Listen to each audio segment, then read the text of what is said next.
We give him praise and thanks for all of his prophets and the scriptures which they brought.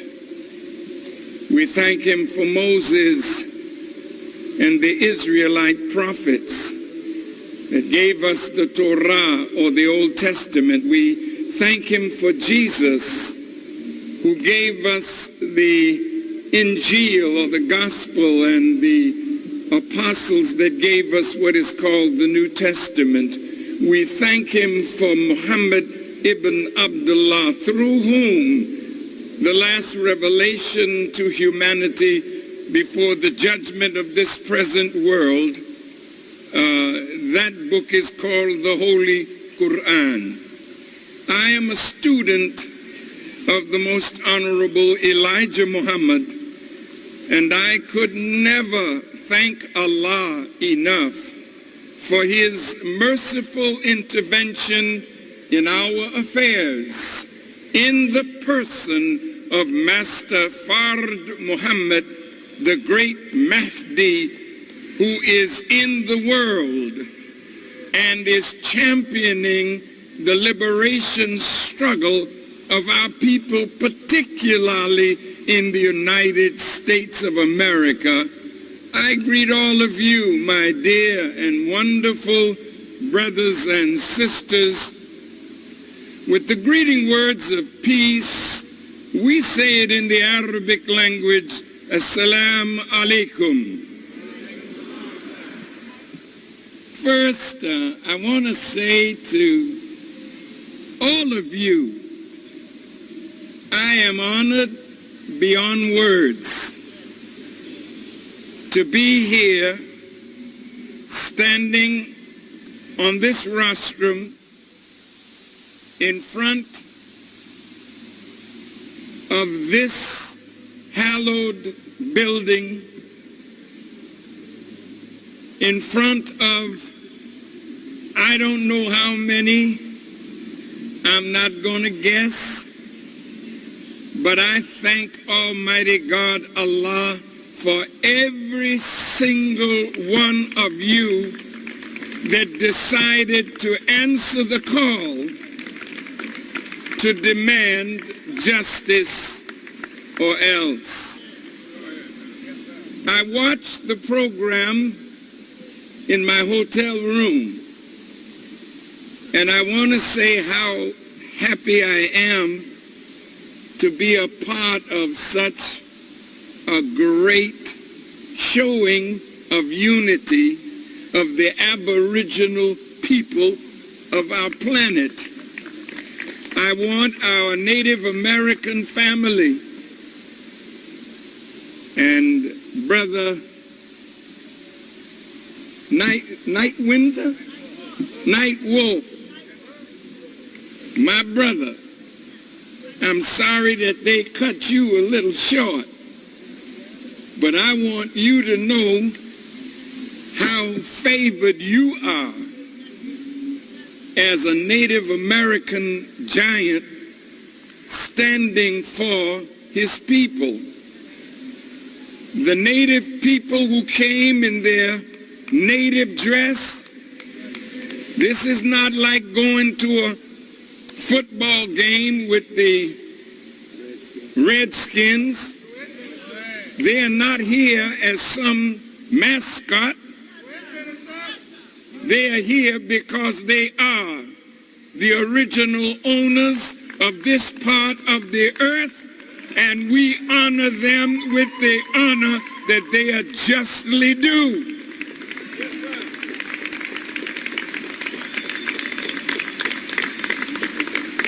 Their suffering in their land is very great.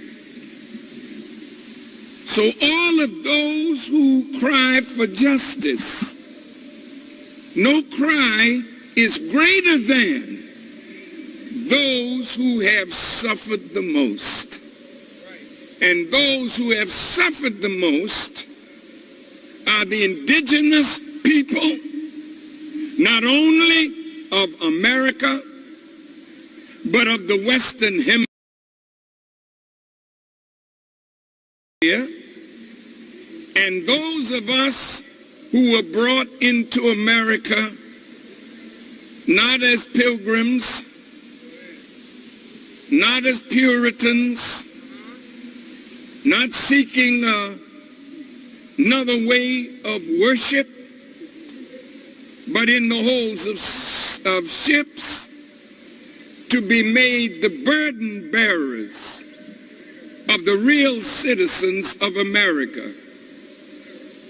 It's hypocritical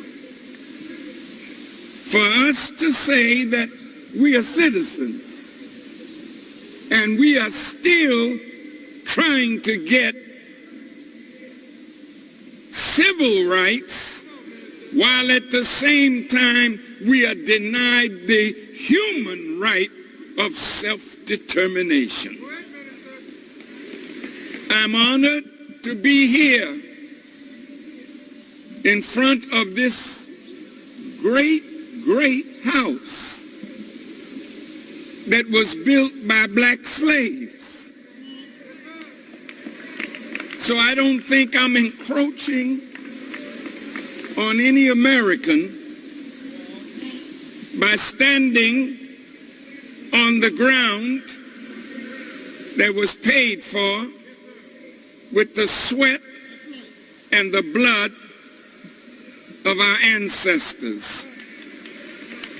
I'm honored to be here and am grateful to Congressman Danny Davis for having shepherded through both houses a joint resolution that allows us to be on the Capitol steps.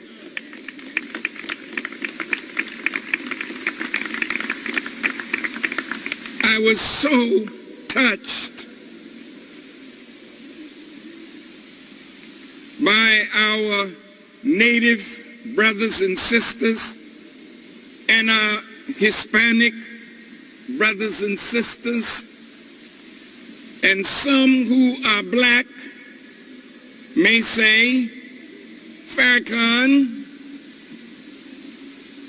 why are you talking to all of these different ethnicities? We have to accept our position. I loved my sister and those standing with her who championed the call that Black Lives Matter. I felt so happy to see her and to hear her and to know, and for her to know that she and Black Lives Matter are welcome, have a cherished spot because they represent the future leadership. These are not just young people who happen to wake up one morning. Ferguson ignited it all. So all the brothers and sisters from Ferguson, all the brothers and sisters that laid in the streets, all the brothers and sisters that challenged the tanks, we are honored that you have come to represent our struggle and our demand. Again, I'm grateful for the choir that sung and the brothers and sisters that sang,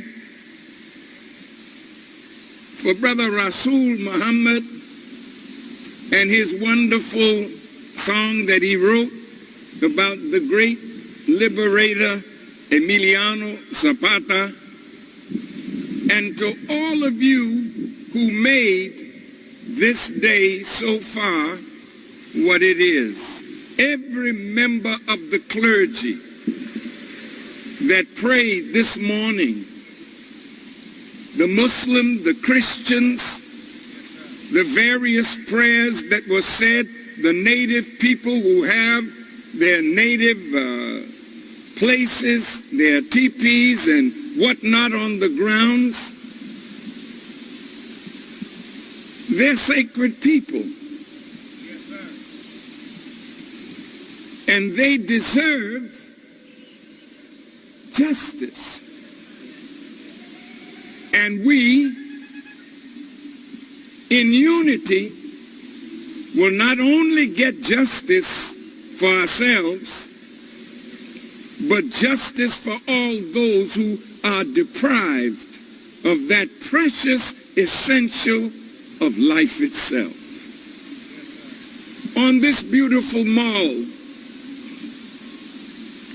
which was a slave center hundreds of years ago, right here, down this mall, there used to be slave pens. And in that movie, 12 Years a Slave, the black brother was brought here, down on my left side, your right side, in a little yellow house where he was severely beaten before he was sent off to be a slave unjustly for 12 years.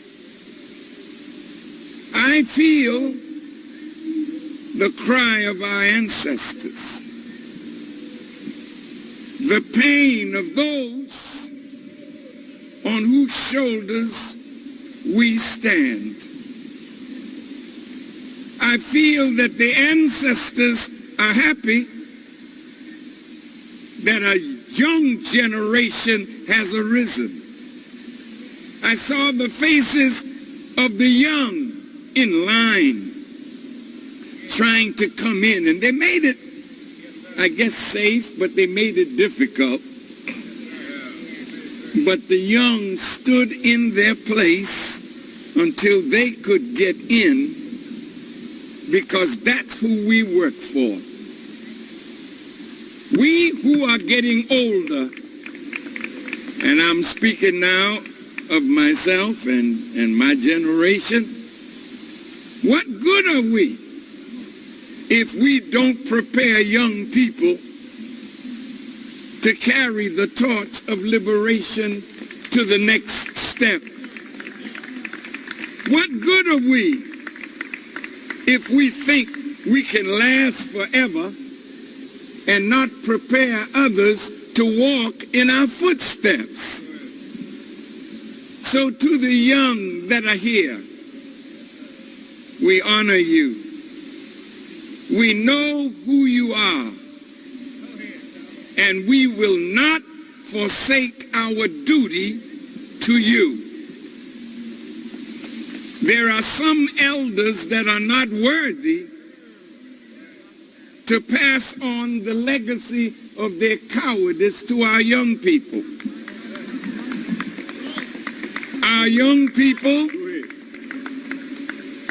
will not listen to those made in America, made by America, and want to bow down in America to that which has given them hell. These young people are looking for fearless leadership, but leadership that cannot be bought. Leadership that is willing to sacrifice its life to see a better future for our children. I'm honored that my brother and friend, Father Pfleger, is here, who is a great fighter in Chicago. I'm honored that Quorum Master Barry is here.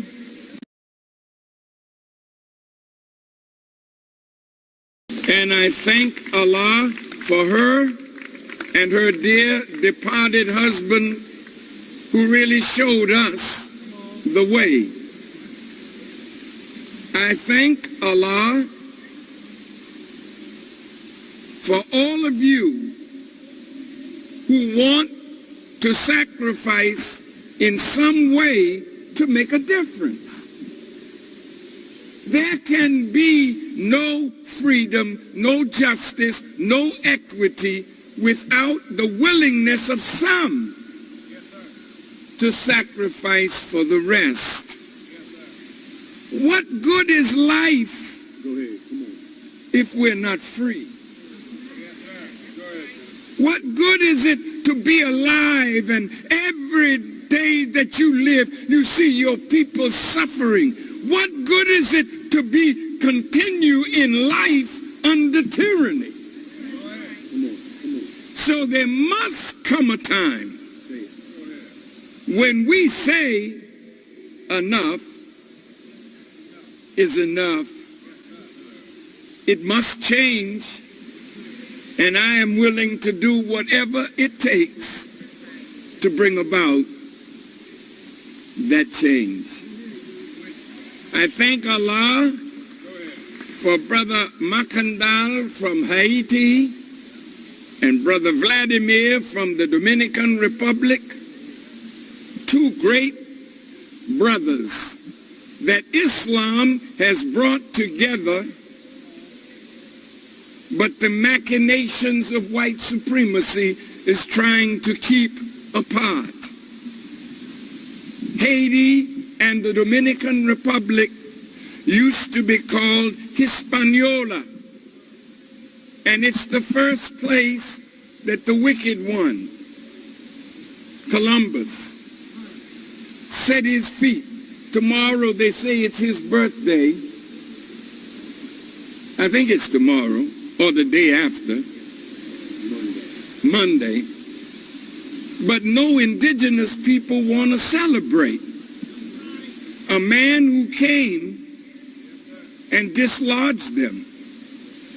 A man who came seeking a new route to India and ended up in America. And when they saw the original people that they saw, well, they must be Indians, because we white folk don't make mistakes like that. But they're not just Indians, nor are we African Americans. We were here before a continent named Africa was named. We were certainly here before America's Vespucius, and this part of the world was named after him.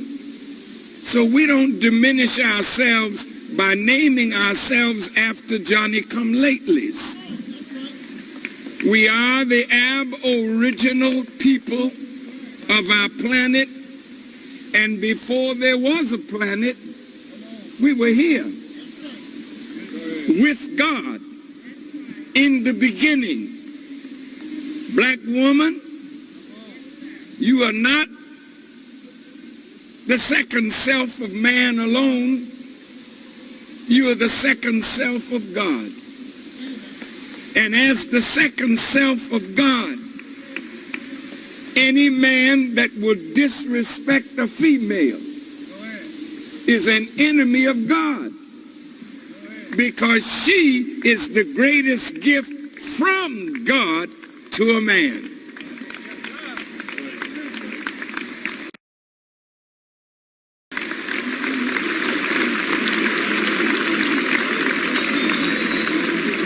May I pause for a moment and say to women,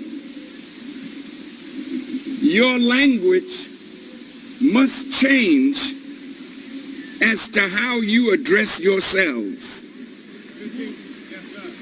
You should never call another woman a bitch.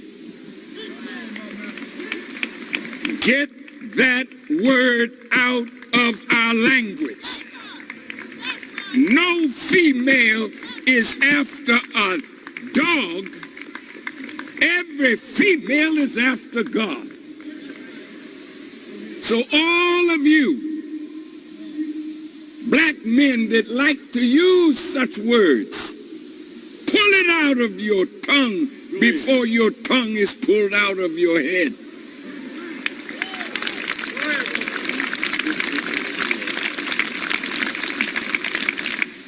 Every woman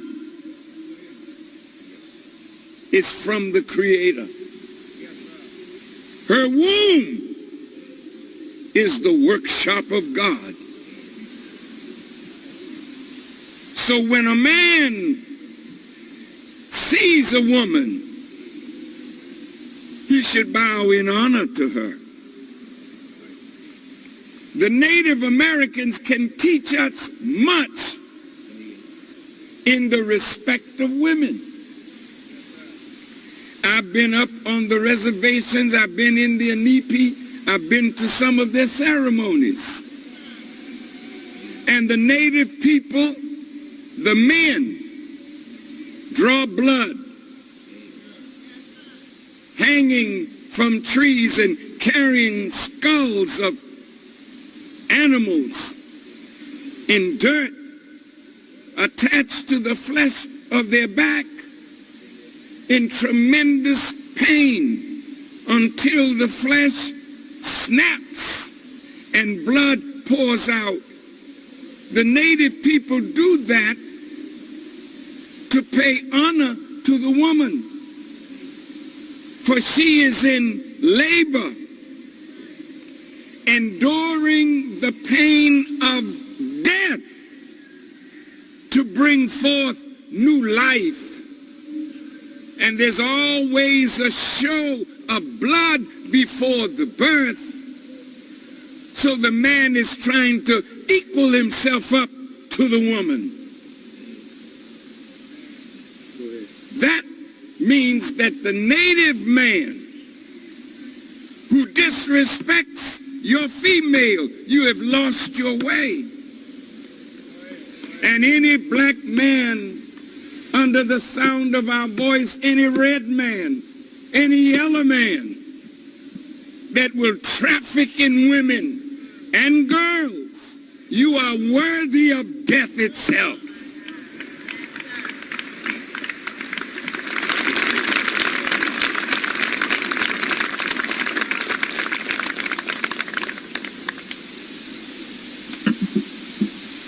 Now, through the womb of a woman, every great one was born, and every no good one was born.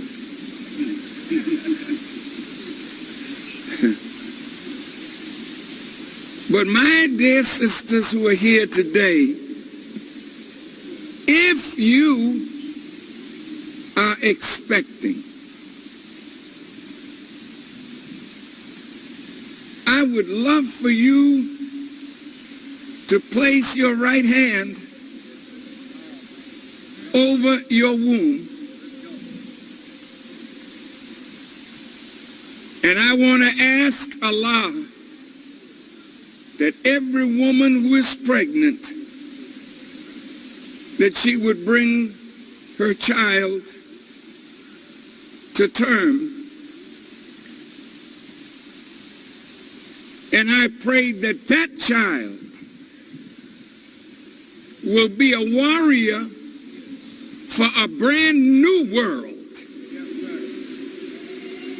And that brand new world will come out of the womb of women with strong men as their protectors.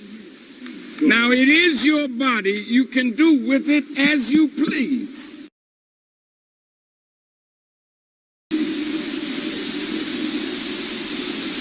But it would be so tragic if the next Sitting Bull was aborted. It would be tragic if the next Malcolm X or Martin Luther King or the next Moses or Abraham or Jesus was flushed away. You don't know who your child is going to be. If you are wise, your child could be the answer to your prayers. Why do you pray, brothers and sisters? Go ahead. You pray that things would be made better. You whose fathers or mothers or cousins or aunts have died from cancer, don't you want to see a cure for such a disease? That cure is not coming out of the sky. That cure is coming from the womb of a female that may think she is not important. But out of that womb could come the cure of every disease that humankind is suffering from. There was a strange circumstance around my birth. And my mother did not wish to carry me to term. And in those days, they didn't have abortion clinics. Women who wanted to abort the new life used hangers, metal hangers. My mother tried 3 times to abort my life because the circumstances under which she was pregnant were uncomfortable for her. And she didn't want to face what my being a child, light-skinned, when the man she was with was dark-skinned, and so was she. And she wouldn't be able to tell him that I was his. So after the 3rd time trying to abort my life,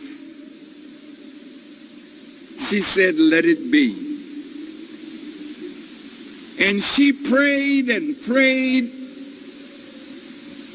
for God to come into her life and give her peace and strengthen her for what she thought she would have to face.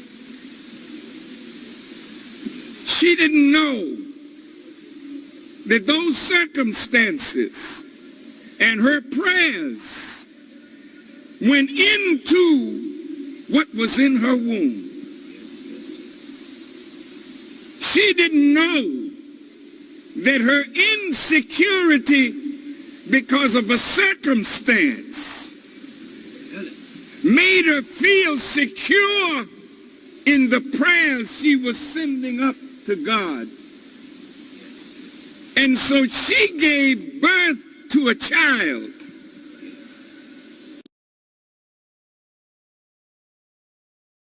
who knew God from an early age.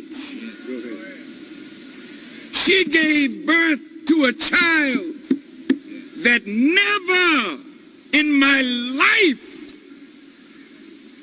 did I find refuge in any man. My refuge and my protection was always grounded in my faith in a superior being. So many people wonder, why is Farrakhan so bold? It's because I'm free from fear.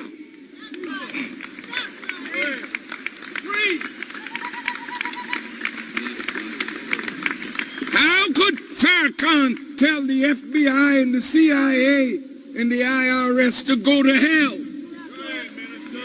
when others tremble at their name?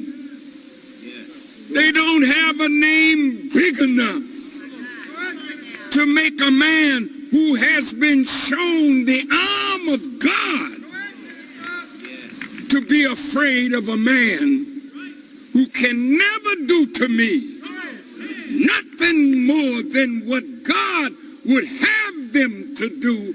And if he permits it, I'm for it, even if it's my death.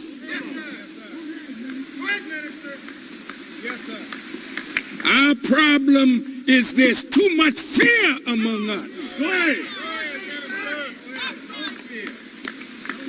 And fear is what takes a man and makes him a punk. Women are showing more strength. As Sister Ava said earlier, she's the natural protector of what her womb produces. And sisters, you should never love any man more than the love you have for what your womb produced if that man becomes a violator of your child. Go ahead, say that.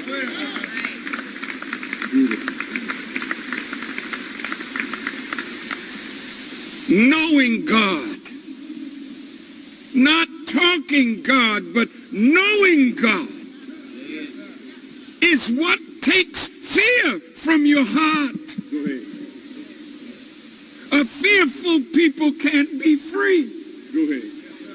A fearful people will bow down when it appears that the enemy is so strong and we are so weak.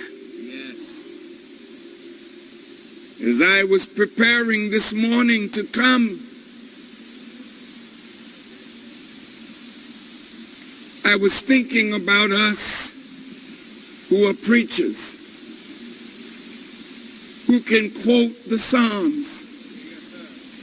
The Lord is my strength and he is my salvation. Of whom then shall I fear? Of whom then shall I be made afraid? But then when the enemy comes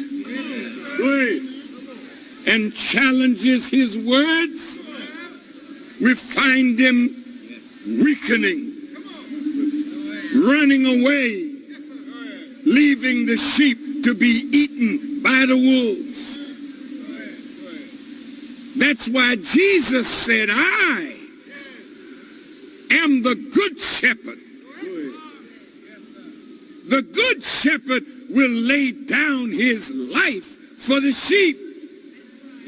Any man in leadership that is not willing to give his life for the flock that supports him and feeds him and clothes him is not worthy of being a leader.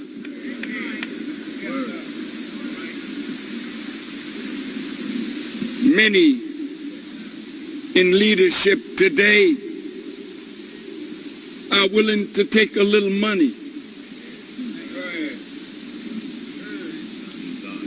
It grieves me to see how many of us will sell out the future of our people for a little money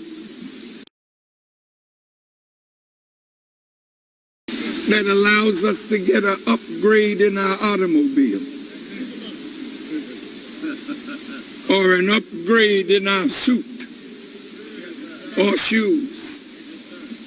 And I ask myself the question, when will corruptible put on incorruptible? Because all corruption is an enemy of the progress of man.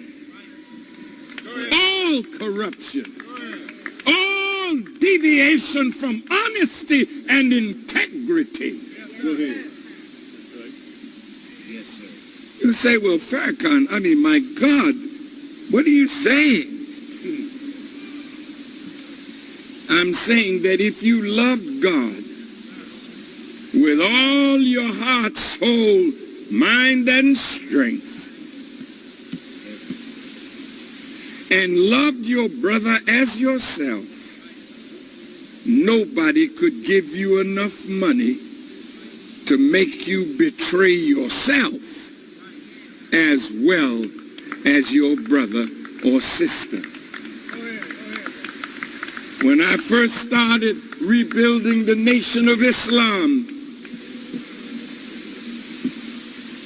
in Chicago, a man came to me and said, Farrakhan, everybody got a price. I wondered who he had met. That everybody that he knew had a price. I said, but this man don't have a friend. Nowhere. Because a friend will never betray his friend. How many in this audience have been called by the government authorities and told to lie because they wanted a certain person, and if you lied, they would make it easier for you in your sentence? How many of us have sold out to get a lighter sentence and made your brother who was innocent a victim of the justice system that is unjust by telling lies? I'm talking to you like this. I have some notes that I put down, but I haven't opened it. Because this is not a day, 10, 10, 15. Hell no. If this is a day and we come out and go back to doing what we were doing before we got here, then this is all vanity. Yes, sir. This is vanity. Yes, sir. But vanity is the work of someone who's wrapped up in himself. Yes,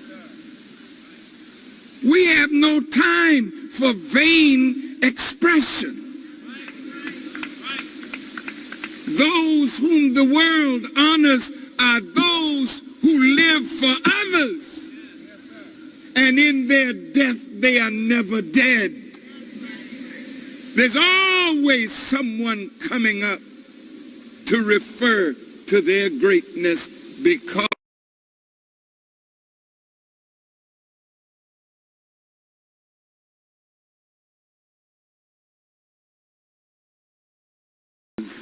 they lived for others, and their living was not in vain. Well, why am I saying that at this point? We're facing another election. Yes. The Republicans have, I don't know how many. Is it 17? Well, it was. And they are really like the pretty girl who is well-formed, showing her wares so that some man with money will buy her. Who wants to be a whore? No, listen to me. Do you think people with money put their money behind you if they don't expect something from you? That's what makes this a farce. $3.3 billion in the last few years has been paid by lobbyists to this house. Yes, sir. Well, what are they lobbying for? Laws that may not be in the best interests of the people? How then can you look in the mirror at yourself when you are bought and paid for whore?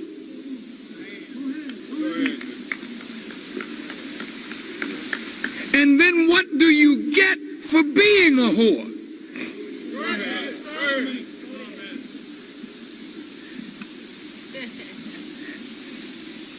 John Fitzgerald Kennedy lies across the water in a beautiful grave with an eternal flame. And John Fitzgerald Kennedy had a beautiful home. He had boats. He had so much material wealth. But the end is the same. A spot in a little coffin and 6 feet of dirt. So the Bible says it right. Naked came I in the world, and naked go I out. So what are you lying and cheating and stealing for, to give something to your children who, if you lied and cheated and stole to get what you got, you couldn't teach them value? So all that you left is squandered by ignorant children. Don't you think it would be better to be like Dr. King? No, I'm very serious now. He didn't have a lot of money. He could have if he were a sellout. Malcolm didn't have a lot of money. He could have. Great ones don't amass wealth to leave to children. Great ones amass wealth to leave to institutions that live after they're dead and gone. The grave is waiting for every one of us that are gathered here today. But why are you saying this, Farrakhan? Because this is not a moment, as my sister said. This is a movement. I'm going to say it again. This is not a moment. This is a movement. When the brothers and sisters arose in Ferguson, you didn't have any money. You had a principle that you were willing to suffer for, that you felt was bigger than yourself and your life.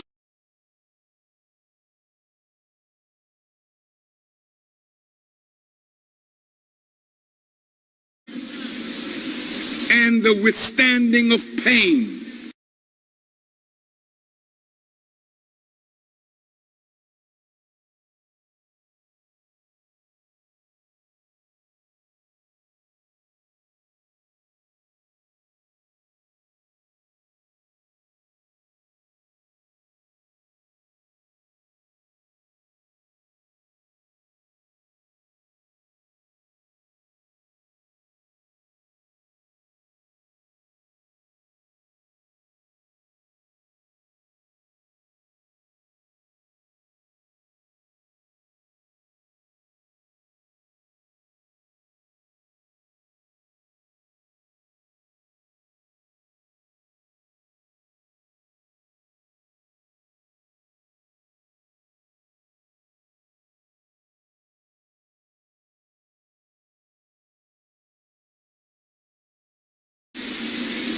But all of a sudden, the enemy comes with money. If we give you this, will you come out of the street?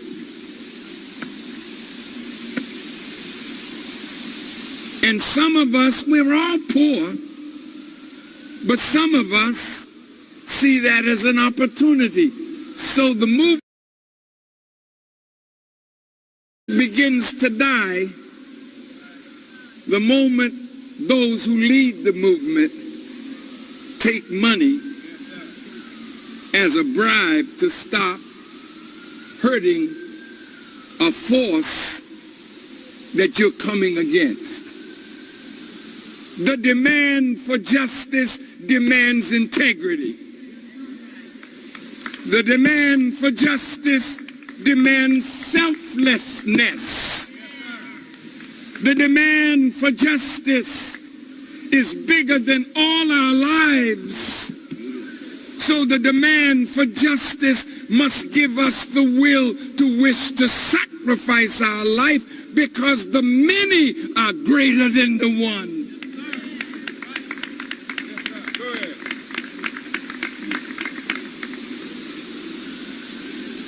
And so we're here today. I have some hard truths to say, and I want you to bear with me,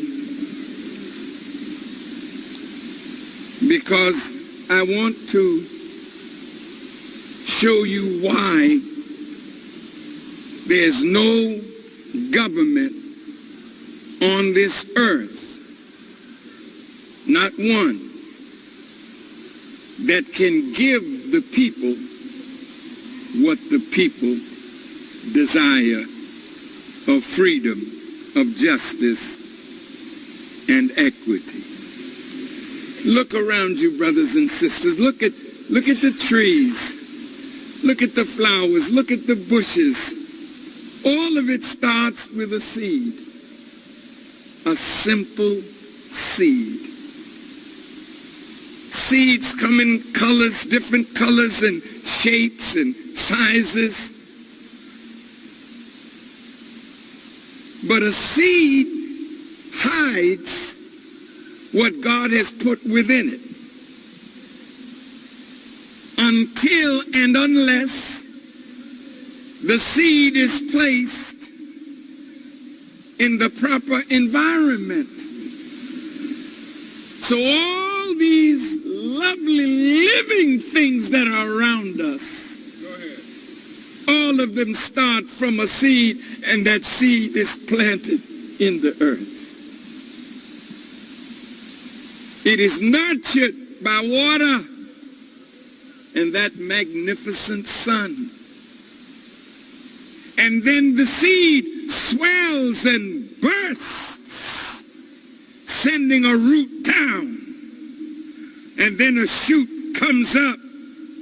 And then what was within manifests itself. And it is then a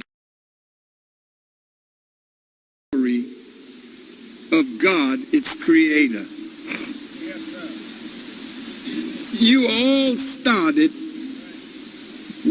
started from a sperm,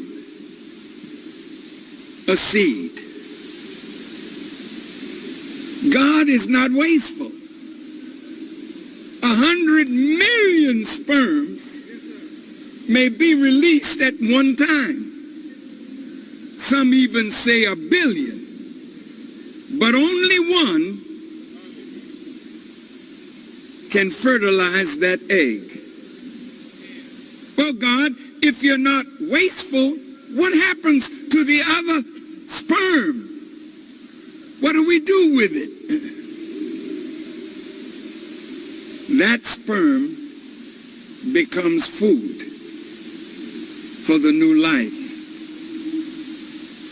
We have a farm, and every time we're sowing seeds to raise a crop of beans or corn or whatever vegetation we desire, the birds sense seeds are being sown. So you see the birds collect over the land. If the seed doesn't go deep enough, the bird flies down and the seed becomes food. God wastes nothing. But you are a seed. I am a seed. We have not yet been placed in the proper spiritual or physical environment that would cause the seed to swell and burst and let what is within come out, that we could say, I a part of the glory of God.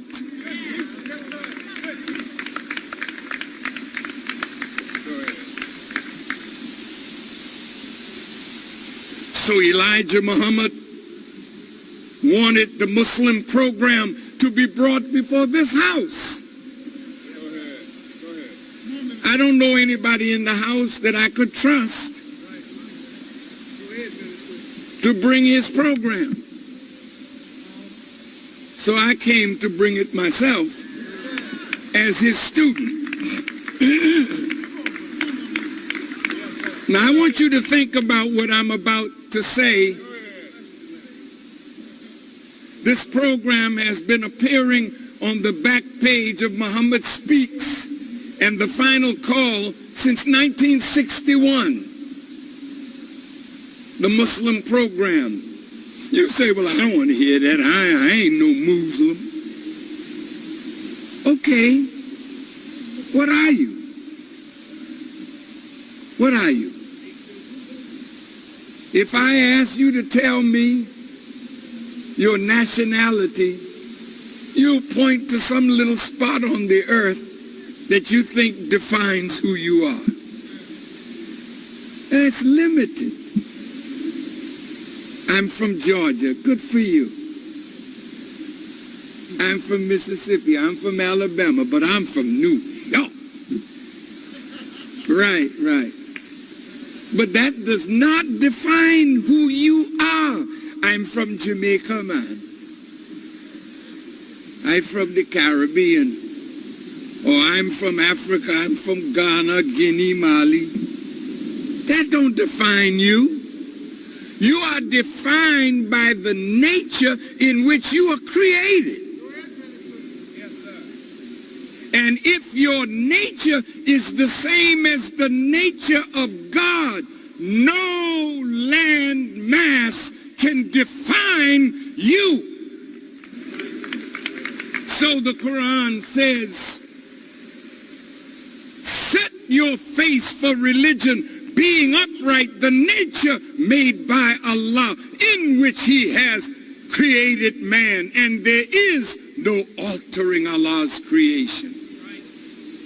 A dog is a dog. Not because you call him a Spitz or a Terrier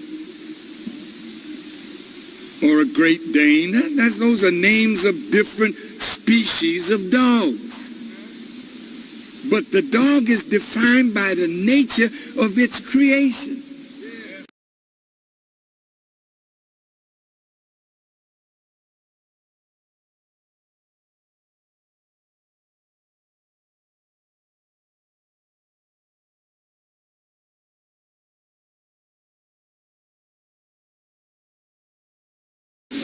I don't care whether it's a Spitz or Terrier or what do you call it, a shepherd or pit bull. If it's a male, whenever it sees a hydrant, it will lift its leg. Did nobody teach it how to do that? That's what dogs do. Yes, sir. If you understand your nature, then you will understand the unlimited possibilities of the human being. God created no human being without depositing in that human being a gift that can be expressed to an excellent degree. That's the nature of God. That's not an excellent tree. It's excellent. It's not an unexcellent bird. It's a bird. It's a worm.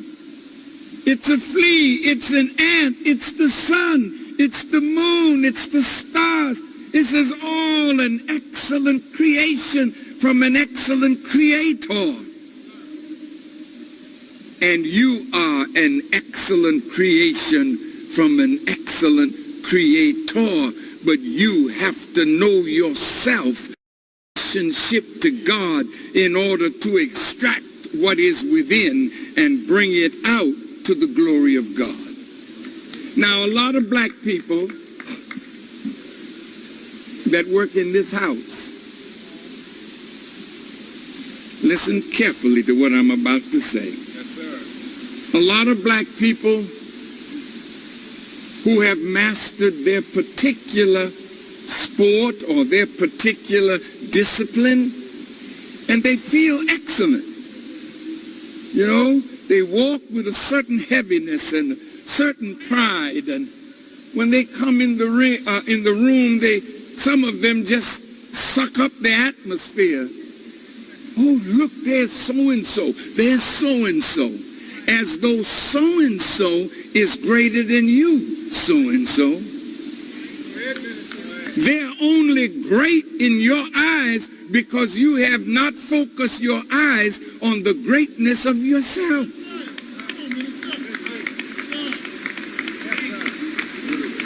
So, look, brothers and sisters,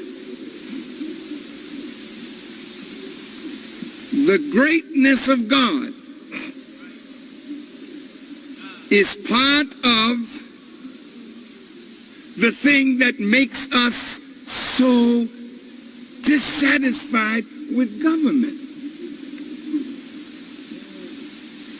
You're yearning for something that the government can't give you. You are born to be free. The Muslim program says we want freedom. We want a full and complete freedom. That's not just what Muslims want. That's what every human being wants. But how will you define a full freedom and a complete freedom? If I'm a seed and I'm 50 years old and I'm still a seed, have never been planted in the right environment to develop myself, then I don't have freedom. But when I'm free and fully developed, then I have attained a full and complete freedom. Yes, sir. Can this house give you that? Come on. Well, you don't have it. So what are we petitioning this for? They can't give you what's not in their nature to give you. We're just making a demand because it's right to do it, but we know they can't do it. Well, wait a minute, Farrakhan, why can't they? Let me show you why. The other day, for the first time, I said, let me go out and visit all the monuments that are on this mall where we as a people will be standing. And I quietly, as quiet as I could, slipped into the Jefferson Memorial. And I stood there looking at a 19-foot statue of a great American. Now, this mall is hallowed ground for us, but it's also sacred ground for those who love America. And Thomas Jefferson was one of the most brilliant of the founding fathers of this country. If you read his words, I'm going to read a few, just to let you see that he was not a Christian. He never said he was, but he certainly was what they call a deist. He believed in one God. Now look at this. He said,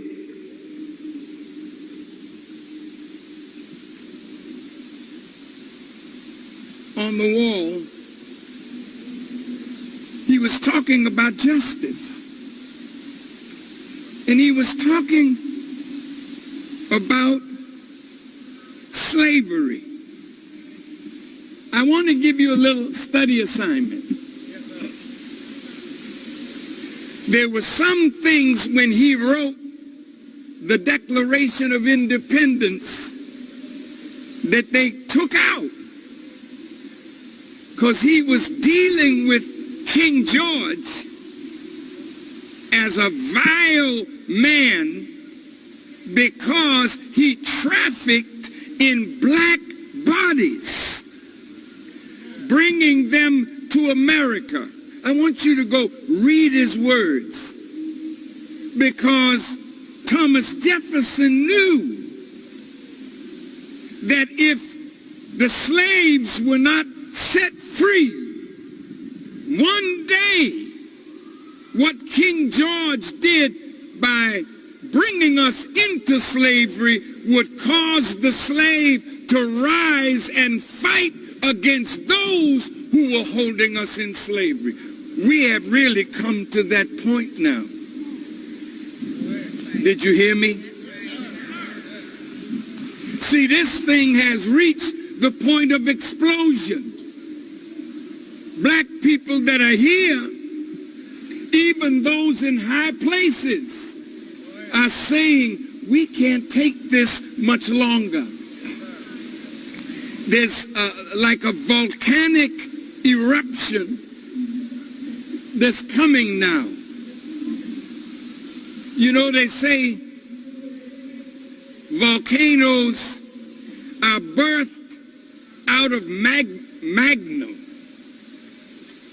that is molten rock with gases,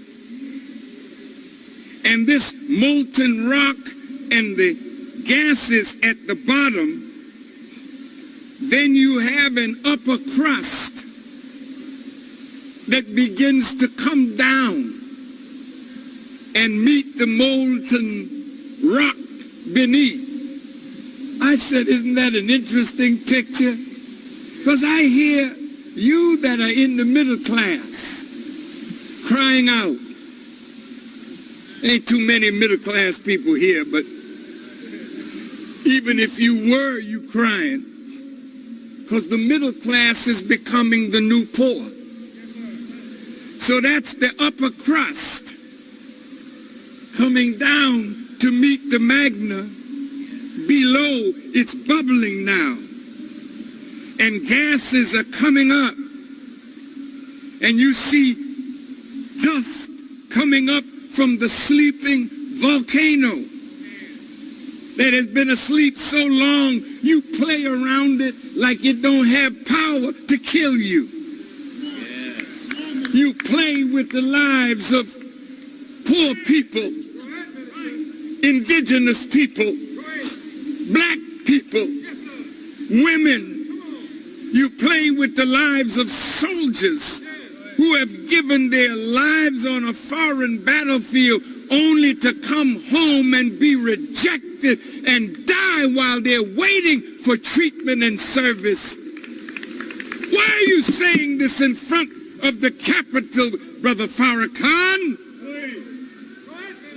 I want to show the world hypocritical America that is telling everybody that they're violating human rights, while in America there's all this dissatisfaction.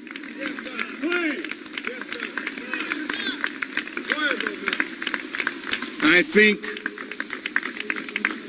Mr. President, we ought to be quiet,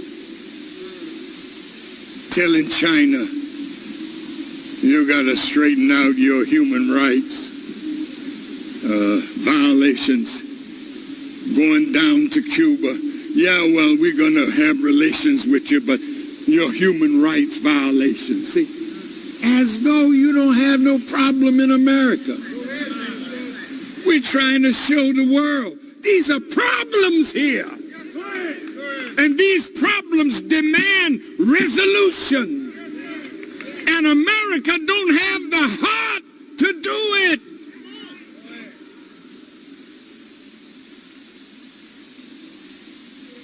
Thomas Jefferson gave some brilliant remarks about freedom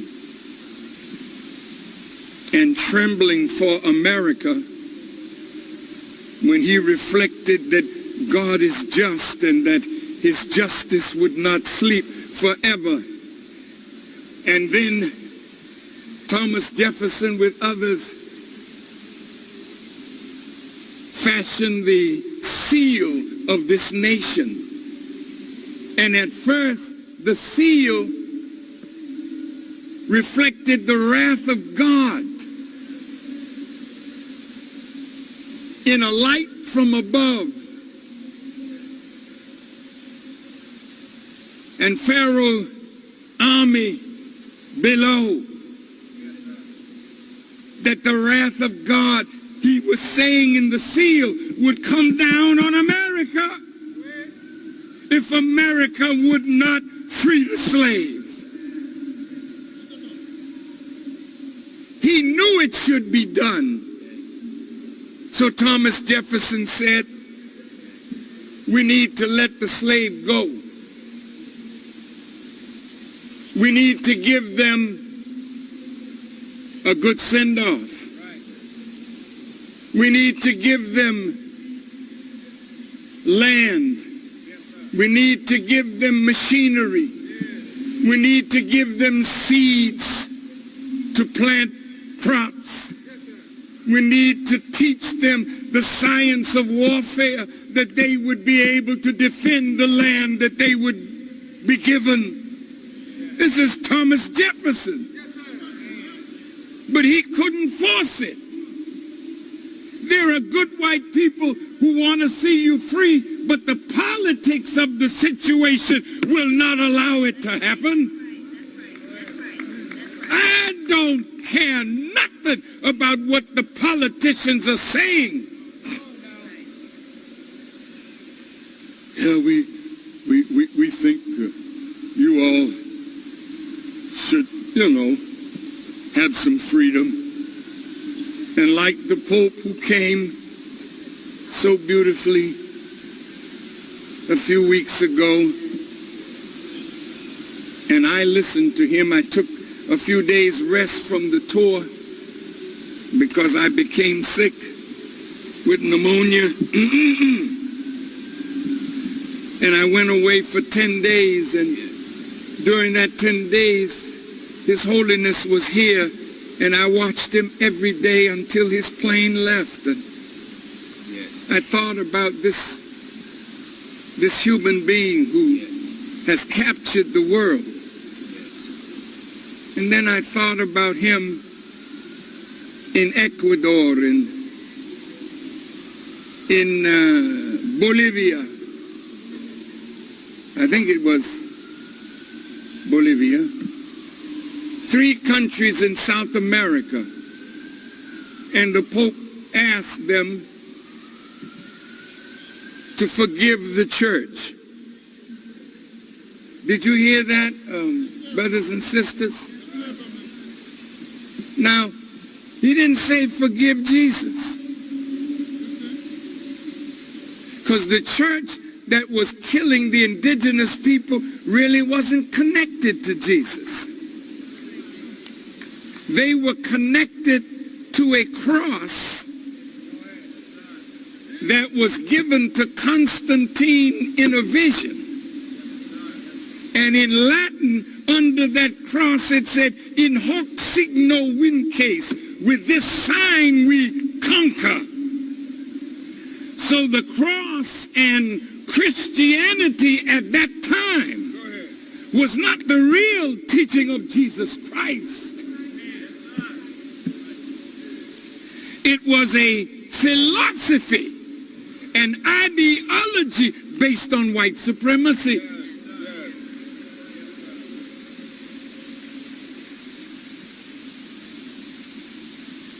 Will you forgive us?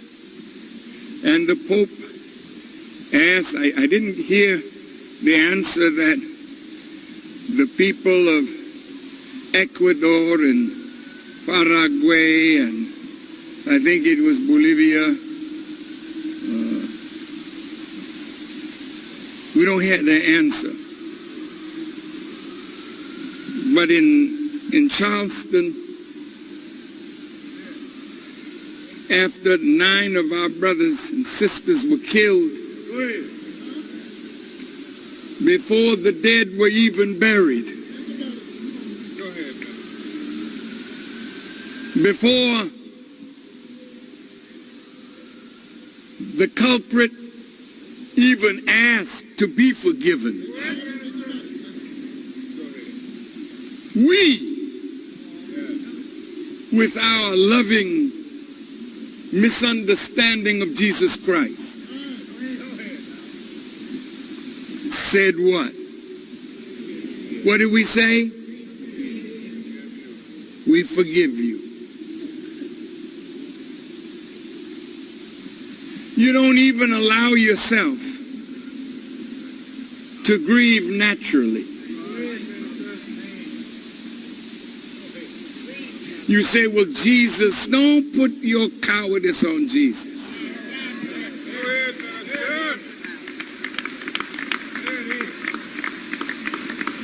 Sure, he said, love your enemies. He wasn't talking about loving Satan. Oh, wait now. Come on. Show me in scriptures where Jesus said we all ought to love Satan, the devil. See, the devil was wicked from the beginning. He wasn't somebody that committed a sin and did a wrong that you might forgive. But look at you, black people. You're so evil. You won't forgive your mother. Some of you don't even talk to your father. Some of you don't talk to nobody that does you wrong, but you'll come with the children of the enemy on your arm. Find me a Jew that forgives Hitler, and you say they're the people of God, and they don't have no forgiveness in them.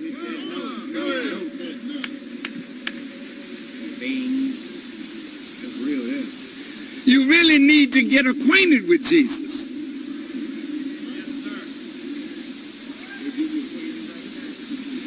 The Pope is not a foolish man, but he made a saint out of somebody that the native people don't see any sainthood in. That's like us taking the Grand Wizard of the Ku Klux Klan and beatifying him and making him a saint. But what about all the people that you killed? What about all the evil that you have done? Should we forgive? Well, the Holy Quran says it like this. You may forgive, but I, God talking, will never forgive. See, now the God that I'm about to talk to you about now is on scene today.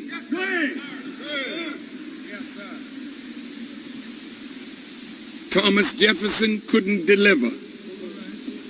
I went to the Lincoln statue. And while I was in there, they had Dr. King speaking. I said, what is Dr. King doing speaking in the Lincoln Memorial? So I listened. And then I reflected on Abraham Lincoln's words. It's written there for the people to see. He said, and I hope I'm quoting it right, he said, if I could preserve the Union and keep all in slavery, I would do it. Did you hear me? And he said, if I could preserve the Union by letting half the slaves go free and keeping the others enslaved, I would do that. His aim was the preservation of the Union, not freeing you. And that's why you're still singing, we shall overcome. You've been tricked. You've been had. You've been took. You've been bamboozled.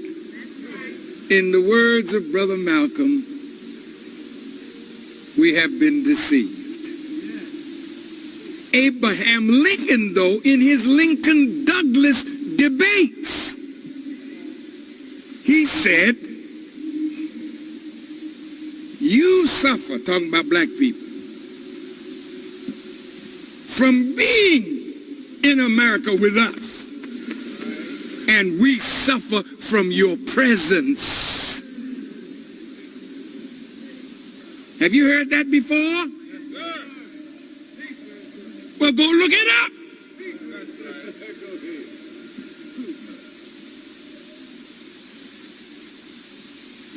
That's one thing you won't say about Farrakhan. You say he's a hate teacher, he's this, but you won't call me a liar.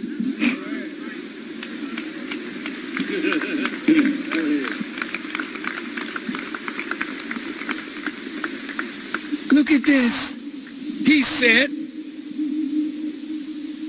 as long as the two of us live together, there will always be a superior and an inferior. And I, as much as any white man, want the superior position assigned to the white race. That's your aid. But he knew you was a problem. Yes. And he said, let me see if I can get rid of it. So he called some Negroes to the White House. See now, you know, when you call a Negro, not a black man, but you call a Negro who's bending and scratching and with his head bent low, talking to the boss man. He said, will you Negroes accept to be separated? I will give you land in Africa. We will back you up. We will give you what you need, you know. But you'll be on your own. But we'll help you. And the Negroes said, not us. We didn't lose nothing in Africa. No. So he backed off because the Negroes didn't want it, and he probably couldn't sell it to white folks who might have still wanted our presence as what we are. You know, people play with us. You are a wonderful prey in the hand of a mighty people. But you're just a prey. And that's not spelled P-R-A-Y. That's spelled P-R-E-Y. Now, why watch this. Now we are 150 years up from Abe. But the worst thing about today is we have fulfilled our prophesied time to be in bondage. Now, you black people that are here, you teachers, I want you to look this up. They say the first slaves landed in America in 1619. But if you really study in the Congressional Library right here in Washington, first slaves were brought on a ship named Jesus of Lubeck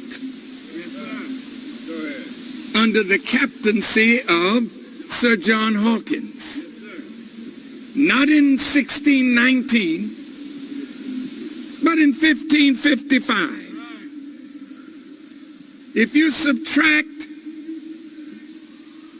1555 from 1619, you get 64 years. When I was a little fella, they had a quiz show that was called the $64 question. Then no, I know what I'm talking about, son.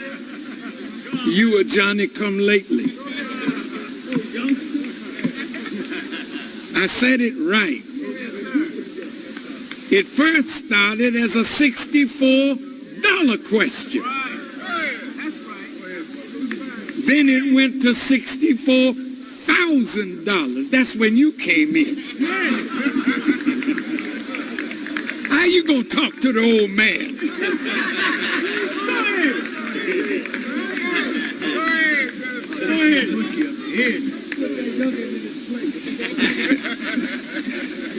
Now, 64 years of hidden history is what turned you and me from an African black person into a Negro, having eyes but can't see, ears can't hear, tongue can't speak, spiritually blind, deaf, and dumb.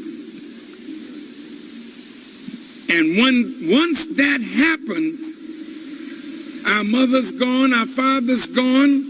You couldn't hear your father, your mother pray, and you couldn't hear your father, so you woke up with white folks' names on you. Now, white people are very smart. They stamp you with themselves just so they can recognize you. You know, when you're stealing something in the mall, I don't know whether you do anything like that, but when you're stealing something in the mall and you get to a certain point, the buzzer rings.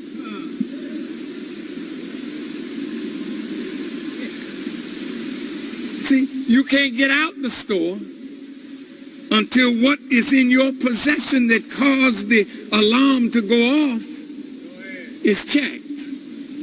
See, white folk been knowing that you are their property. That's why they name you. So when you go for your passport, and what is your name? My name is Larry Wilson. Sadie McDonough.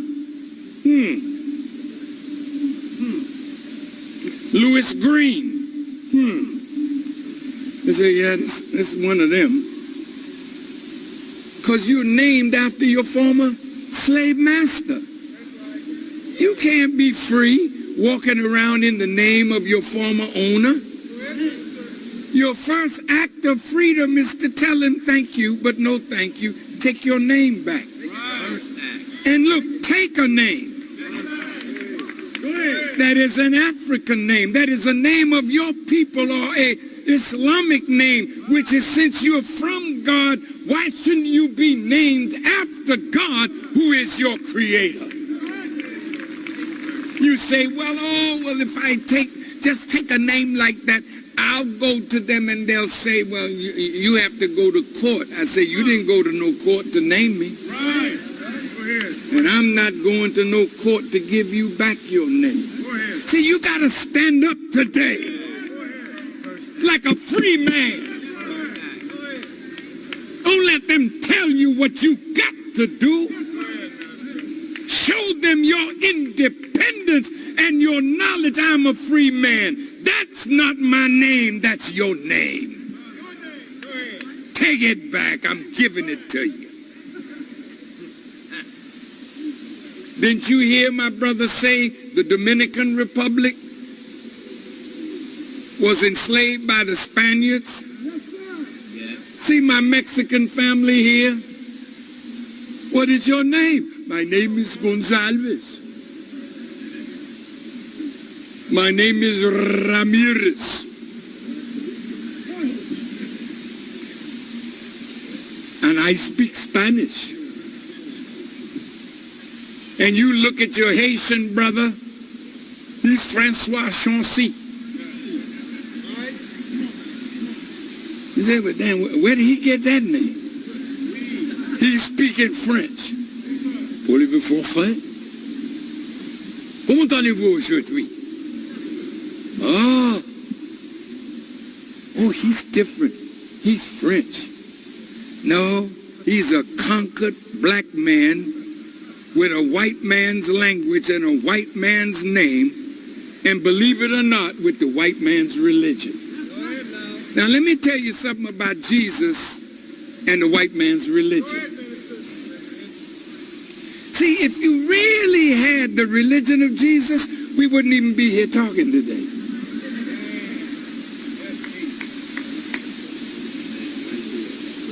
You be free right now if you really had the religion of Jesus.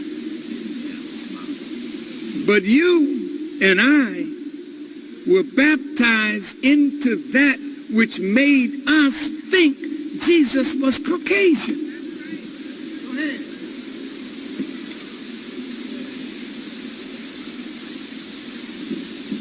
Well, there's a few things I want to say before I close. Look,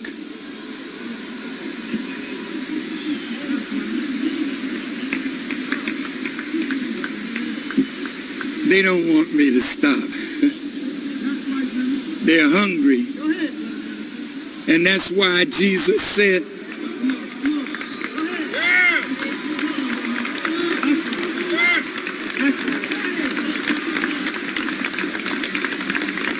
and I'm saying this to pastors, that's why Jesus said to those of us who are shepherds, lovest thou me, Peter? Feed my sheep. He wasn't telling you to feed them some government cheese. He's telling you to feed them the real gospel of Jesus Christ. That's why they don't want me to stop. Because they're being fed. Now look, I don't want to miss my point. We were prophesied to be in America 400 years. Let's deal with that. Go home, get your Bible. Open to the book of Genesis. The 15th chapter. The 14th, 15th, and 16th verses. It reads like this. Know of a surety, Abraham, your seed is going to be a stranger in a land that is not theirs. And they shall serve them, and they shall be afflicted 400 years.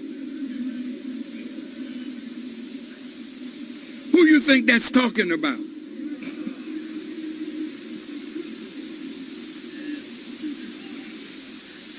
It's you. You're the only people that have been under a strange man in a strange land for 400 years. Look at what the scripture says. But after that time,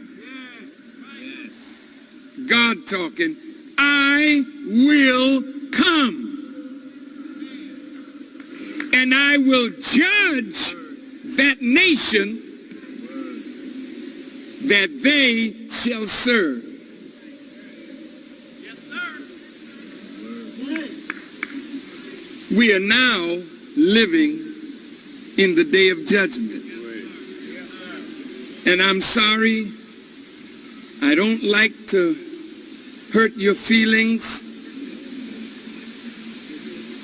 white or black, brown or red or yellow.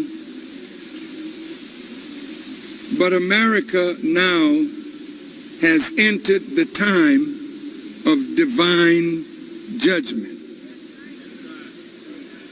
I want you to listen to me, because when I finish today, you're going to see and hear things that you've never seen or heard before.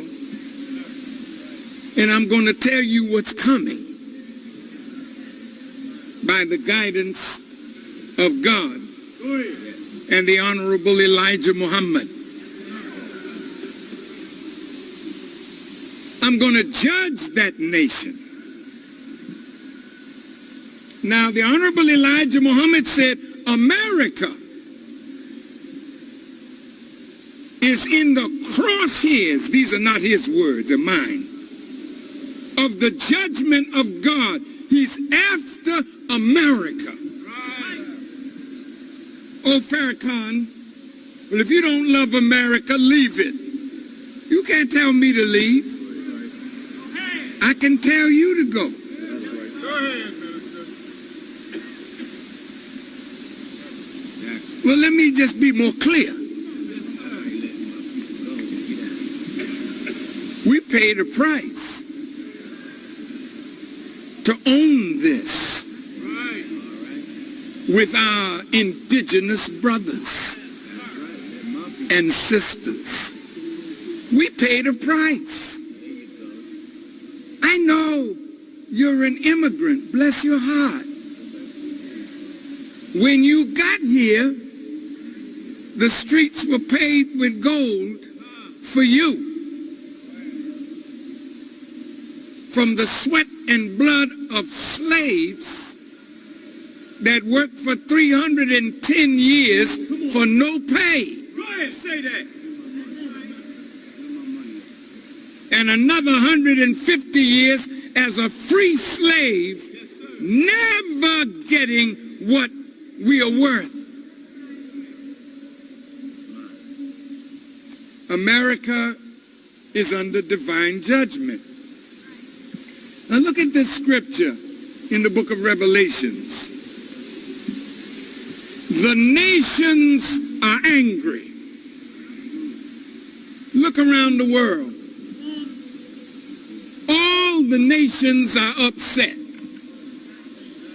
All of them. Then the scriptures say, and thy wrath is come. Nobody cares that the nations are angry. You got to worry about the wrath of God that has come. Go ahead. You want to know about what is oils?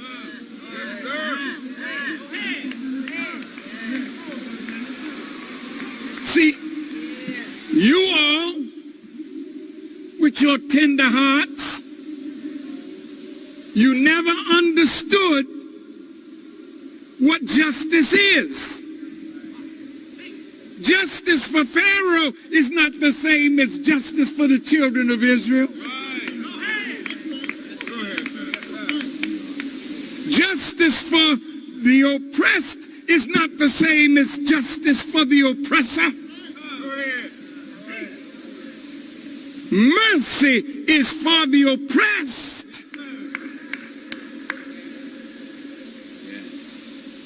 So Jesus said, God is not mocked.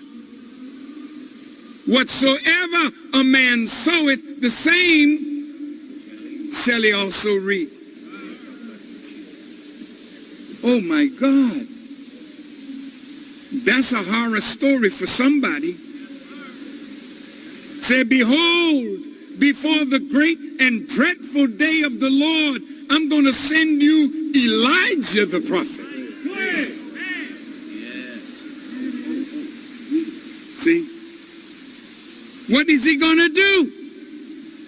He's going to turn the hearts of the children, you, back to your father, and your father's heart back to you, lest the earth will be smitten with a curse. This is a sad day. It's a great day, but it's a dreadful day. It's great for the righteous. It's dreadful for the wicked. Thomas Jefferson knew it was coming, tried to beat it. Abraham Lincoln knew it was coming, tried to beat it. I went by Dr. King's monument. I've learned to love my brother, because if you would go and study the speeches that Dr. King made in the last 2 years of his life, you will know that Dr. King was not a dreamer. Dr. King had awakened from that dream and said, I quote, that my dream have turned to a nightmare. These are the words of Dr. King. And the night before he was assassinated, I want you to see what Dr. King was saying a few days before. Go ahead. Oh, my brother, Dr. King. He started talking about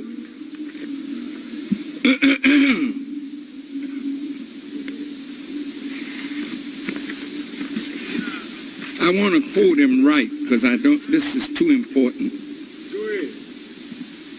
Get the words right. My son said, well, Dr. King said, I want to get the language right tonight. That man.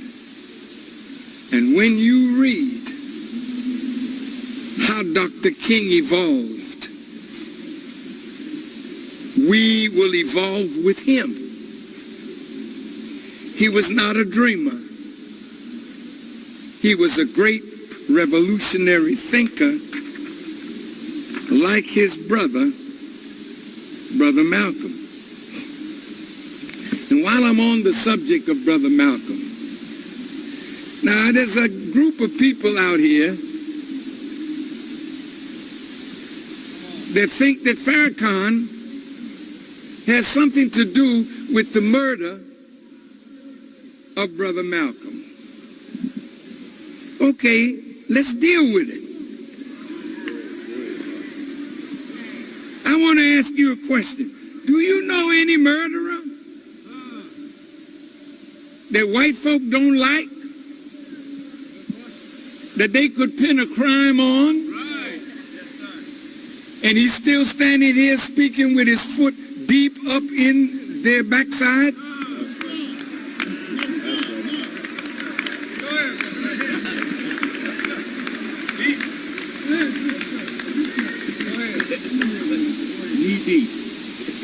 From this sacred place, we ask that the FBI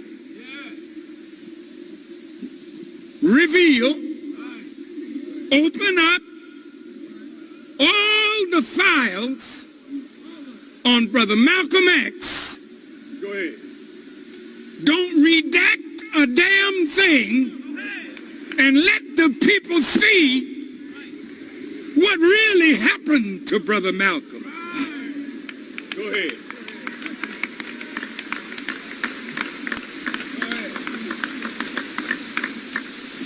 See, they're killing me with you through media and some who claim to know Malcolm and love Malcolm. And if I could get close to you, I would show you that you don't love him as much as you say. Yeah, well, you all killed him. Well, some Muslims were involved. Who was the man giving him mouth-to-mouth resuscitation when he got shot? It wasn't one of the followers of Elijah Muhammad. It was an agent from the police department undercover. The white man wanted Malcolm dead. And naturally, we were angry with brother because he spoke against his teacher and his teacher's personal life. Now, hey, Reverend, black leader, you all, let's talk a little bit. See, I don't want these holy Negroes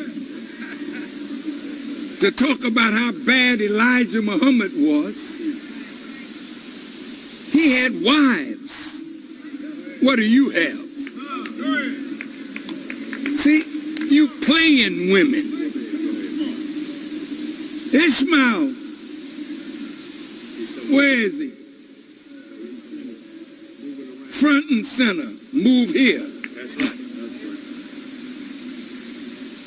Rasul, move here.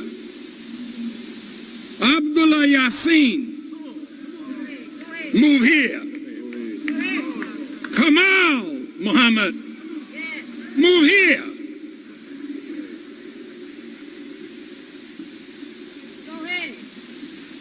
That's right.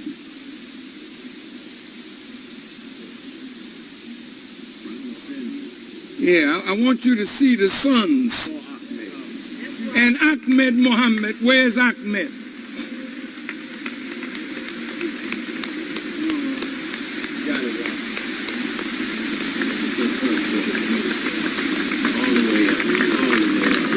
Come on up, son.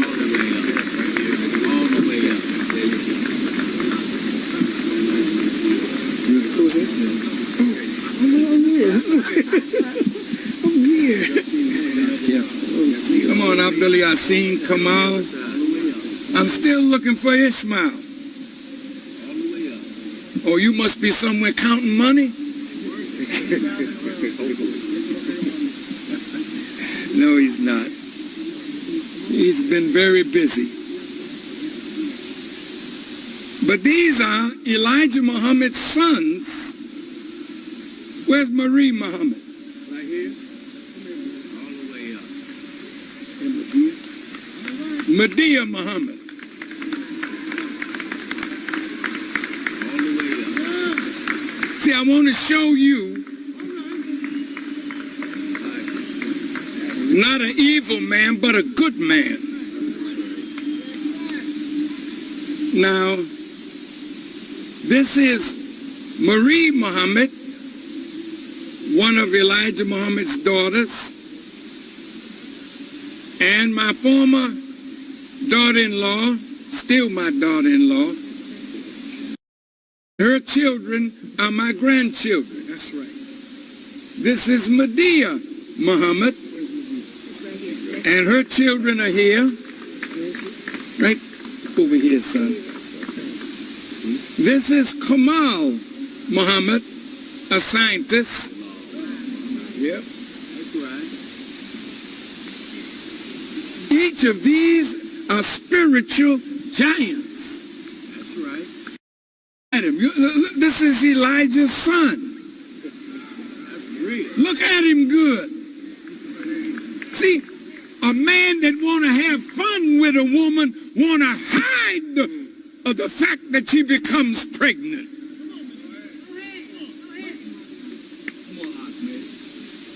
Where's Ahmed? Now these are with me.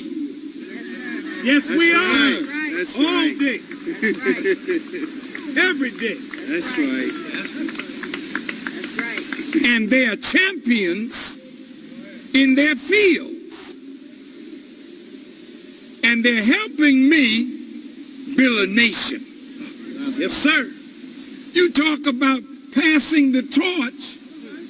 You got to be careful that there's some light on the stick you got in your hand. That's right.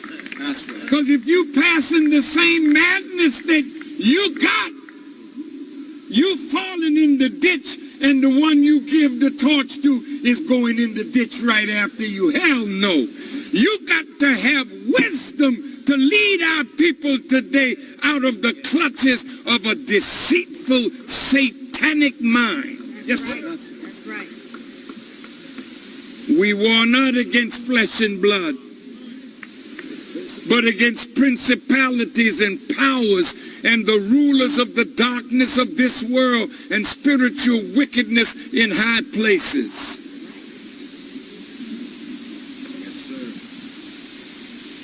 These are the children from Elijah Muhammad's wives. And the mother of Rasul and Ishmael and Medea and Ahmed is a spiritual scholar, Yes, sir. known all over the world. Yes, sir. Mother Tainetta Muhammad. That's right. That's right. Where are the grandchildren? See, if it were not for Elijah Muhammad's marriages, I wouldn't have these illustrious helpers. Right. Because none of the first family helped me in the rebuilding of their father's work. But these that he had from the wives who loved him. Yes, sir. Yes, sir. Yes, sir. Yes, sir. Are committed to this cause of the liberation of our people all over the world. Yes, sir. He planted these in Mexico Yes, sir. because he wanted the union Yes. of the black and the brown. Yes. Yes, sir. And I have done the same. That's Yes, right. sir. That's That's right. right. Absolutely. Thank you. Yes, you Yes, have. sir. Now you players, let me get in a little word to the players. Tough, brother minister. Yes, sir. Women are not to be played with. No, sir. No, sir. They are sacred. That's right. And because there are more women than there are men, their stock goes down and the male stock goes up. So men walk around like peacocks.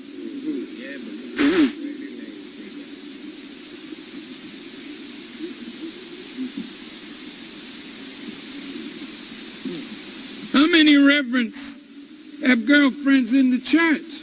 Come on.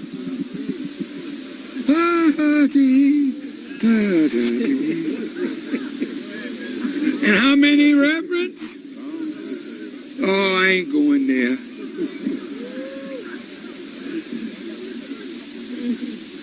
See, may I say to my LGBTQ family, let me tell you something. See, those of us who are students of Elijah Muhammad, we're people. Yes, sir. We don't ask you what your sexual preference is. We we love you. There it is. There it is. We're not your judges. No, sir. We want to work together to free our people completely. Yes, sir. So to my family, this is my family. Yes, sir. Yes. You'll never find me or us condemning you for what has become of us in our sojourn. Yes. Because all the holy ones who will point to a gay brother or sister Yes. are fornicators, adulterers, freaks, and everything else. So who of us can throw a stone at the next one? Come on. None of us. That's right. And the greatest example of that is Jesus himself. Yes, sir. He said he came not to destroy the law, but to fulfill what was written in the law. Yet they brought him a woman found in adultery. All right. I'm coming to the end. Good teaching. And they said to Jesus, we found her in adultery. I don't understand how you can find a woman in adultery and she came by herself. When y'all figure that one out, let me know.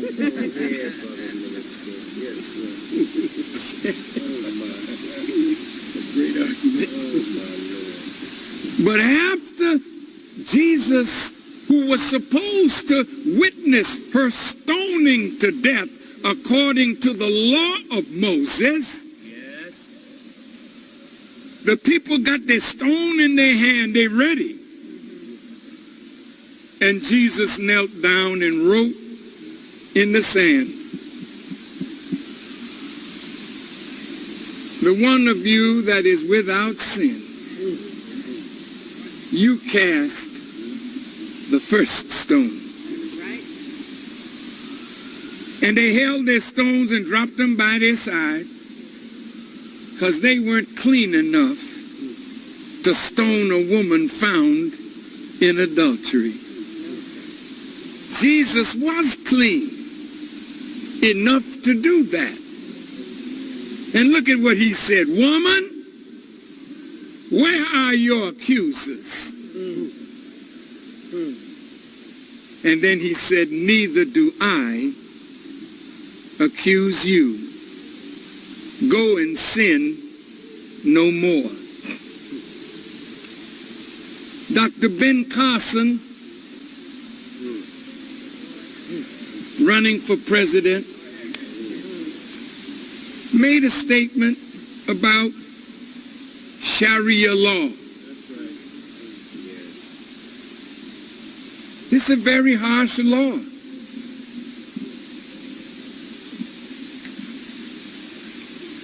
But the man that came to teach us as Mahdi or guide, Come on, Mister. he never told us to cut off the hand of a thief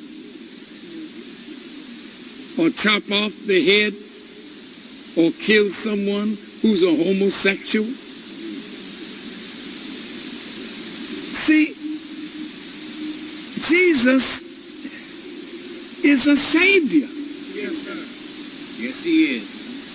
Jesus does not come to condemn us for our sins. He comes to save us in spite of our sins. Yes, sir. Now, to my father's family, I'm really honored to have them as my helpers. We're honored to have you as his helper, brother. And we are part of the family as well. Yes, sir. Yes, sir. That's right. This is our Imam, Imam Sultan Rahman, the great-grandson of the Honorable Elijah Muhammad, and he's the Imam of the Nation of Islam. That's right. Now, as I close today, I don't want you to move yet. because this is instruction time.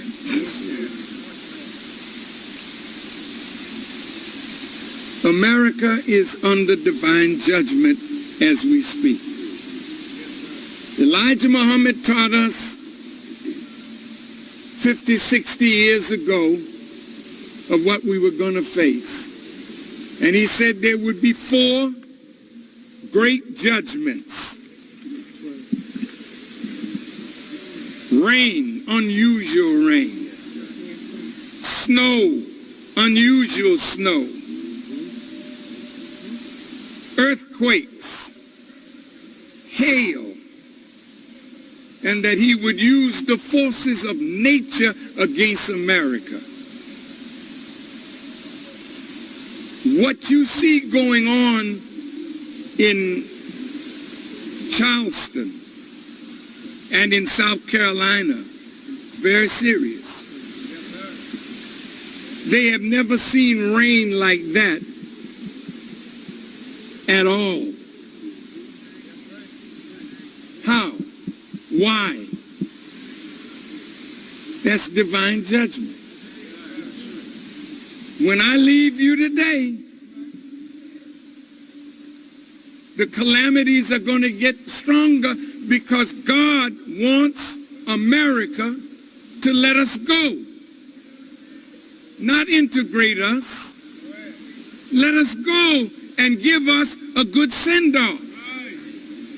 Those of you who are scripturally sound, Moses was not an integrationist, and neither are we. Let me be clear.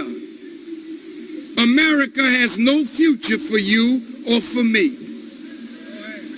She can't make a future for herself, much less a future for us. The scripture says, come out of her, my people. And we're going to have to come out. But don't worry. God says he takes the kingdom from whom he pleases, and he gives it to whom he pleases. America, you have a chance to stop the judgment or delay it. Did you hear what I just said? This judgment can be delayed, but it's a very narrow window of opportunity. I close with this before instruction. Brothers and sisters,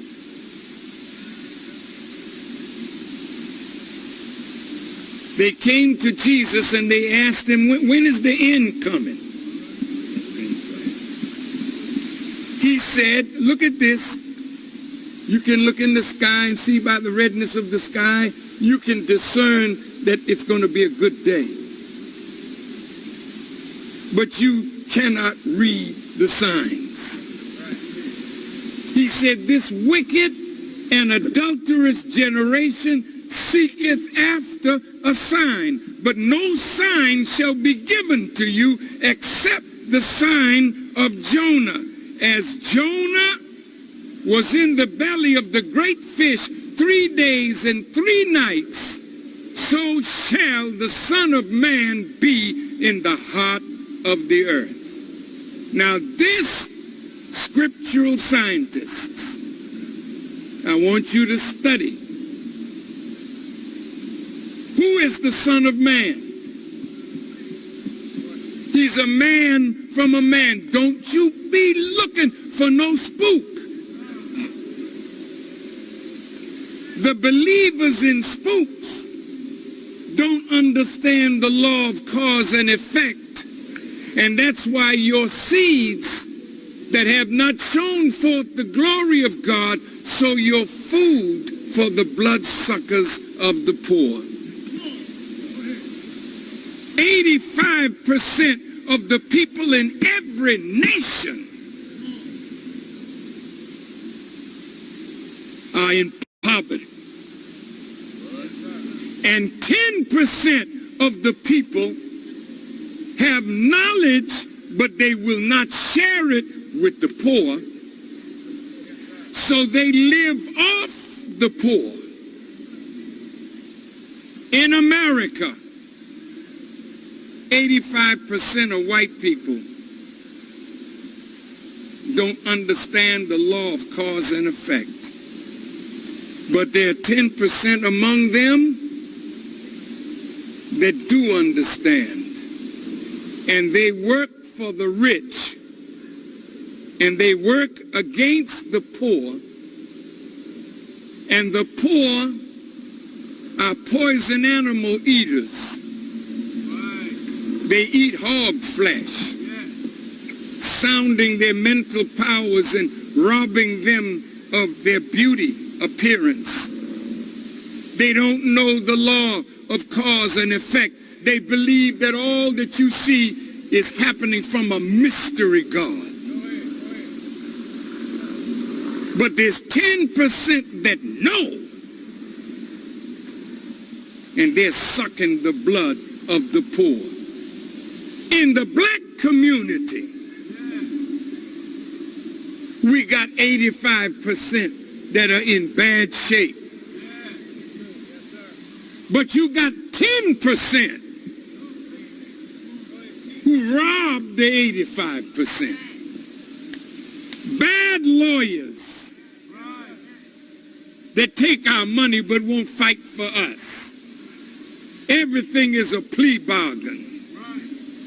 Bad lawyers that want a third of the money from those killed but won't fight for justice. Bad doctors, bad pharmacies, bad people that hustle their brothers and sisters. So when I ask for 10,000 fearless men, God stopped me short. I said 10,000 fearless men. When we put it up on our Facebook page, white folks said, oh, he wants 10,000 to start killing white people.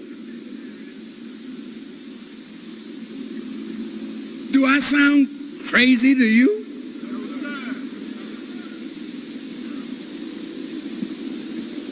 I said the next day, I said, wow, why would they say that unless they think they deserve the justice of God?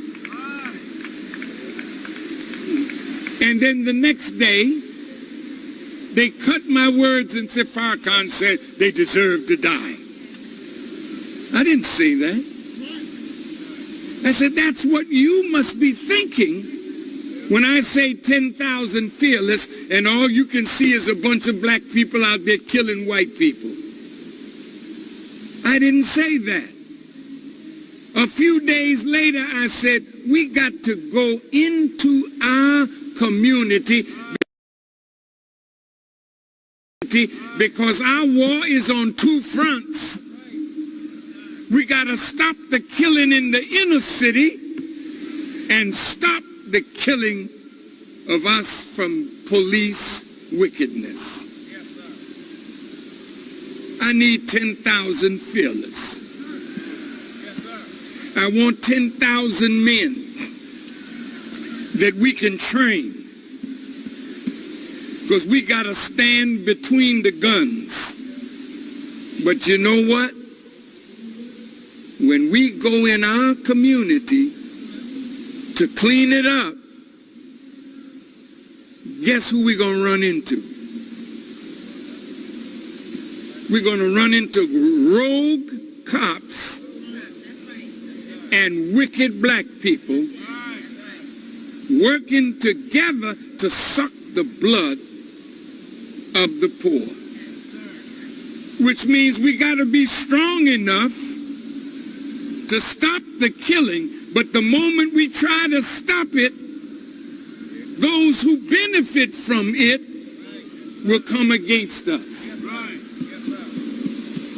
So we have to sit with the police and we're going to expose all your rogue policemen. Because you know where they are? They're in the black community. You know why they're there? Darren Wilson said, I don't want to do police work in the white community. I want to do police work in the black community because that's where the fun is.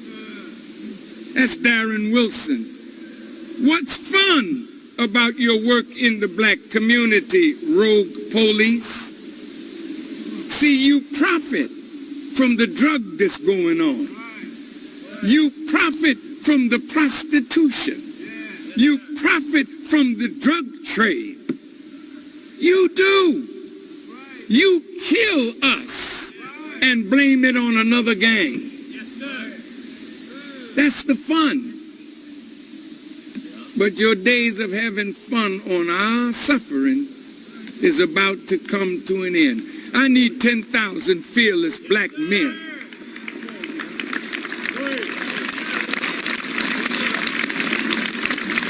We got to clean up our community. And there's no way we can make a good people and leave them under the educational system of white supremacy.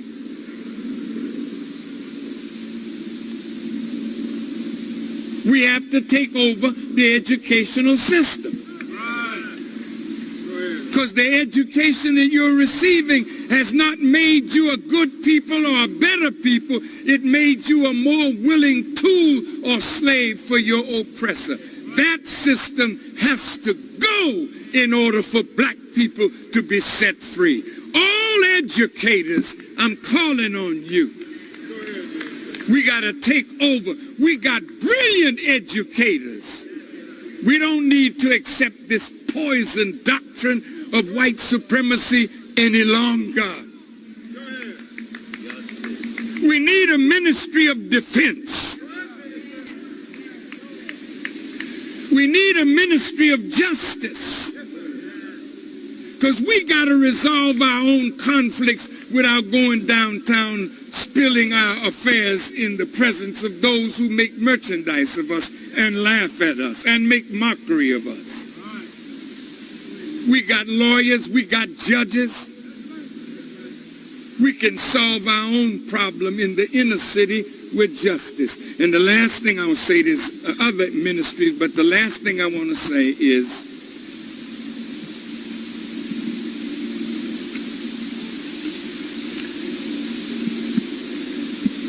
preachers, you're the most important. I was with Dr. Martin Luther King III, and he said, Farrakhan, what can we do to turn this around? I said, Brother Martin, we have to take your father's philosophy of nonviolence and redirect it to black people. See, you've been working all this time to use your love to clear up the hate that's in the hearts of white people. 50 years after, it's still the same. Turn your attention to yourself. Come home and teach love for one another. Teach love of the neighbor. Teach us to forgive each other for our acts of evil done under the oppressor's mind that he put in us. I would like to have 10,000 fearless women.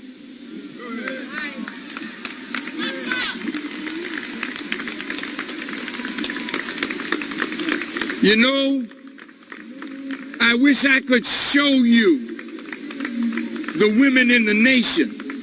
They're right here. These are warriors. These are scholars. But they know how to cook. They know how to sew. They know how to rear their children. And they know how to, Look at them, brothers and sisters.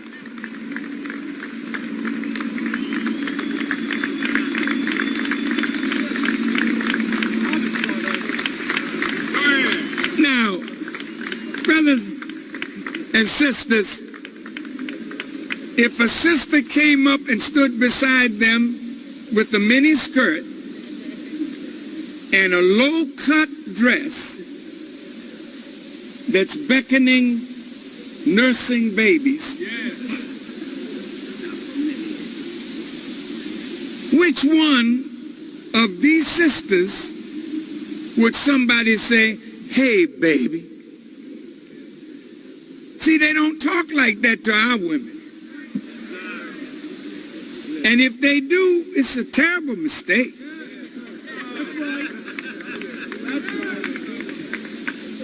Now, when women are clothed, they earn respect.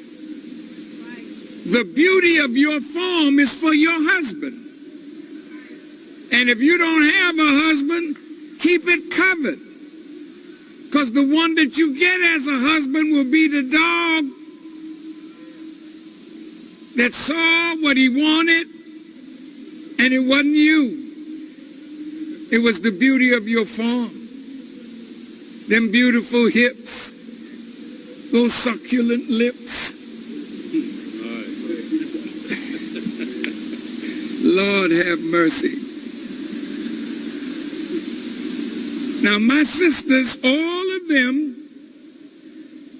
they're very highly intelligent. You can't come to them with weak conversation because they see right through you, brother. They know how to cook. They're food scientists. And let me tell you, sisters, you know you're beautiful, but a woman who's beautiful and can't cook is a killer in the kitchen. And I don't think you would be wise marrying a killer and she kill you in the kitchen with a whole bunch of greasy food. These sisters know how to keep their self alive, their families alive, their children alive. Thank you, sisters. Oh, that was really nice. Where's the young men? Bring me the young soldiers.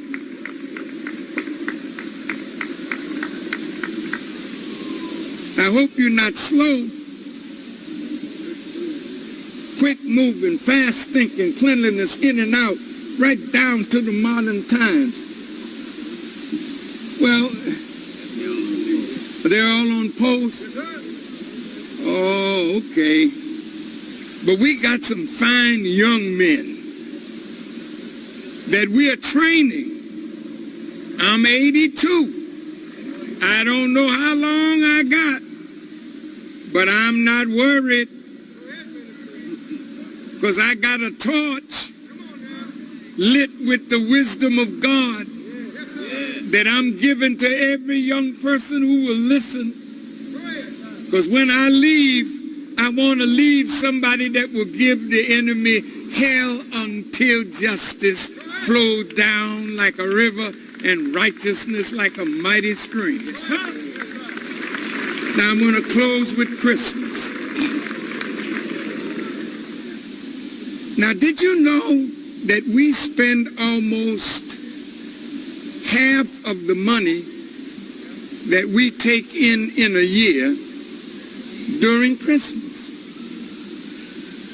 We have $1.1 to $1.3 trillion, and $400 billion of it is spent during the Christmas holidays. And listen. Dr. King wanted us to redistribute the pain. Now suppose we decided, okay, this Christmas we're kicking Santa to the curb. This Christmas you're not going to lie to your children telling them that this Caucasian from the North Pole brought them this gift. You're going to tell them the truth. I brought you the gift, baby. Me and your daddy, we hustle, but not this Christmas. This Christmas, we're going to sit around the table and we're going to bring Christ back to a day that was supposed to honor him. So you put the bottle down, put the loud down, put the beer down, and get around your table with clean food and teach about Jesus, and then show love, forgiveness, and reconcile your differences within the family. Yes. And this will be the best Christmas that we've had in a long time.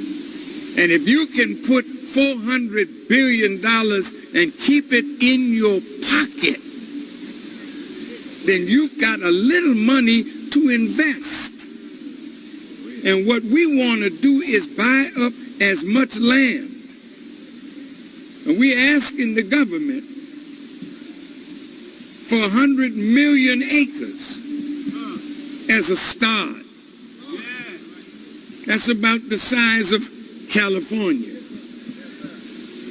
We can provide a healthy meal with milk on the table, whole wheat bread,